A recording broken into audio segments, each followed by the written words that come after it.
Muito bem, agora vamos para Brasília, porque neste momento o presidente da Câmara, Hugo Motta, e o ministro da Fazenda, Fernando Haddad, falam depois de uma reunião sobre os próximos passos da política econômica brasileira. Vamos acompanhar. Esses 2 anos, sob a liderança do deputado Arthur Lira, o ministro Padilha nos lembrava aqui que dos projetos estratégicos da área econômica foram 32 projetos aprovados, falando de projetos estratégicos, com impacto direto na vida econômica do país.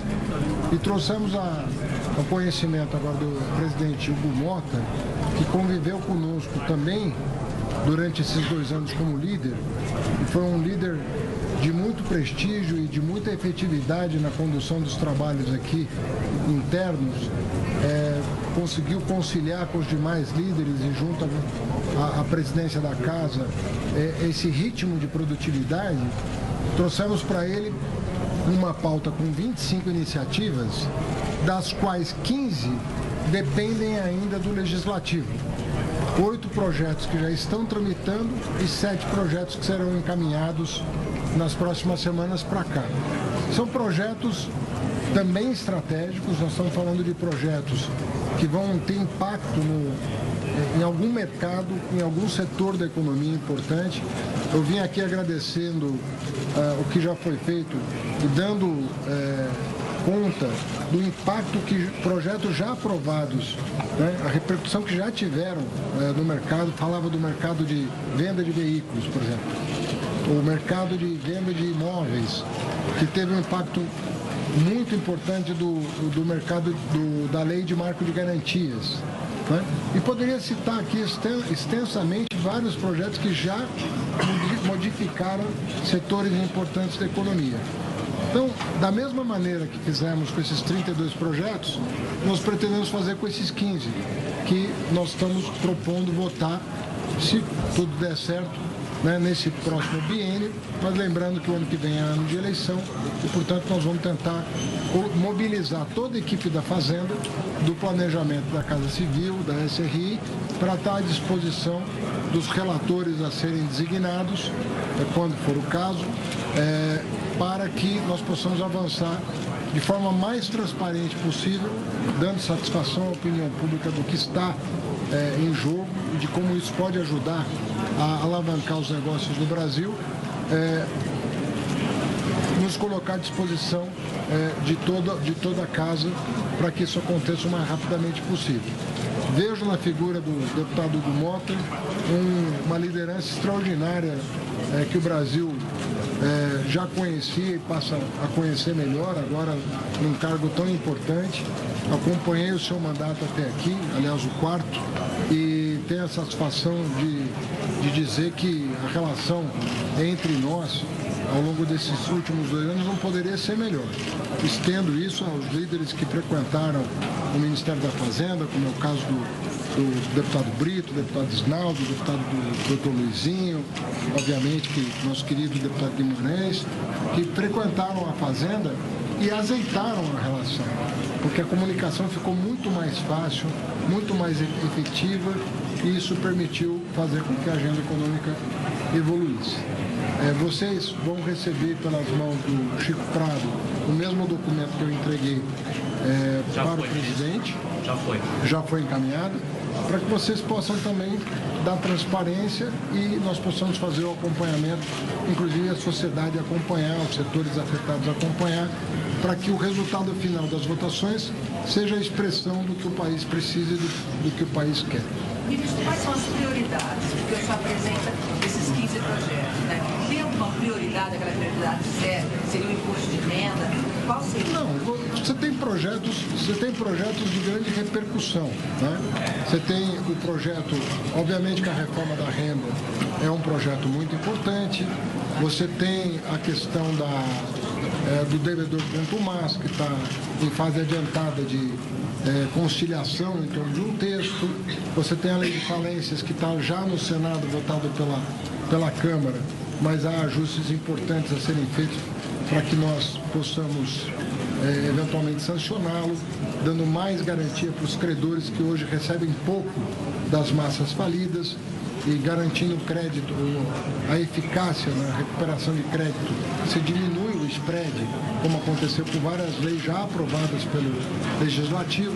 Enfim, são coisas que, muitas vezes, para o leigo, isso não afeta diretamente a sua vida, mas eu estou afirmando categoricamente, quando você incide para melhorar o ambiente de negócio, melhorar as relações contratuais, você melhora muito as possibilidades de crescimento da economia. Nunca vai haver uma bala de prata. Mesmo a reforma tributária, com toda a sua grandeza, ela tem uma repercussão no PIB, mas diluída no tempo.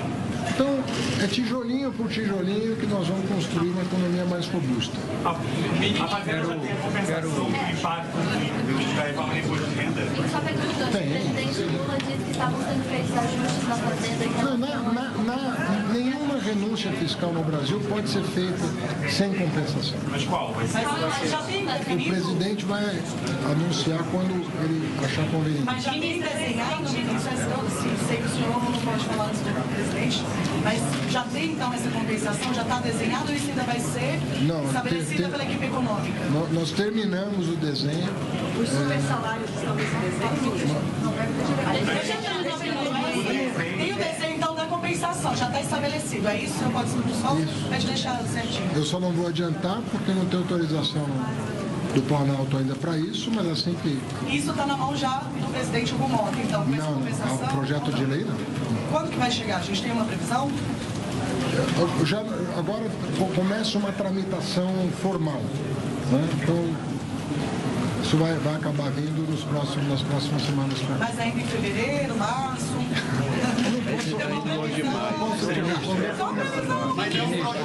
importa é votar esse ano. Vou passar a palavra o ano todo para votar.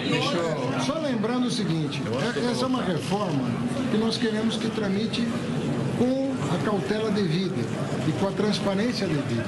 Como é uma coisa muito importante, tanto quanto foi a reforma do imposto sobre consumo, foi uma coisa muito discutida, essa é mais simples porque não exige emenda constitucional, não exige lei complementar, é uma lei mais simples desse ponto de vista, mas tem um impacto econômico relevante para todo o país.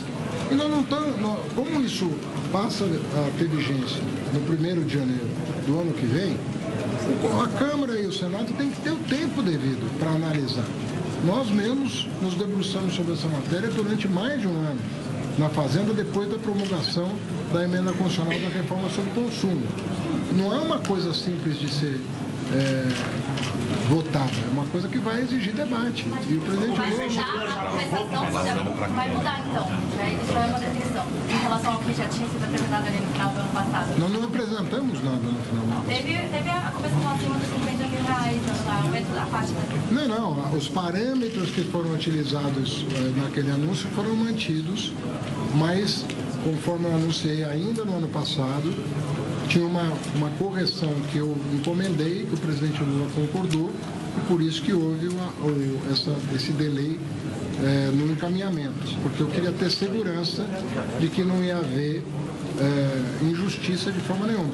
Obviamente que o Congresso também pode corrigir, não é disso que se trata, mas quanto mais redondo vier o projeto para cá, mais fácil vai ser ele ser.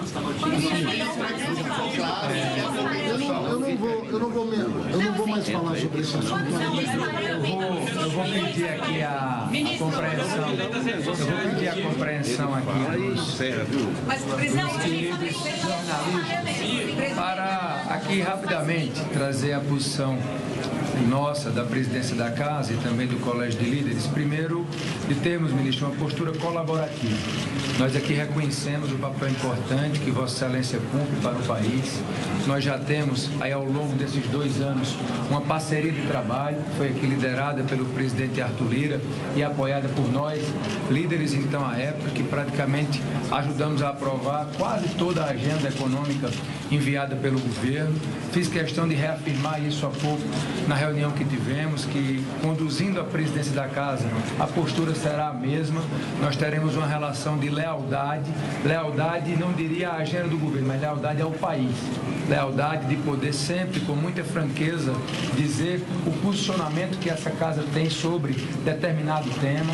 Nós ouviremos sempre o nosso colégio de líderes, dividiremos sempre essas responsabilidades e também não seremos nunca um presidente que estará criando algum fantasma, algum obstáculo sem que ele verdadeiramente exista. Saiba que nós temos todo o intuito, todo o espírito de ajudar nessa agenda, porque é uma agenda de país. O Brasil tem um grande desafio econômico para o ano 2025 e nada melhor do que essa cooperação entre o Poder Legislativo, o Poder Executivo, para que a agenda aqui seja priorizada e possamos entregar o melhor para a sociedade brasileira. Conte conosco, vamos em frente, vamos ao trabalho. Muito obrigado pela visita. Muito bem.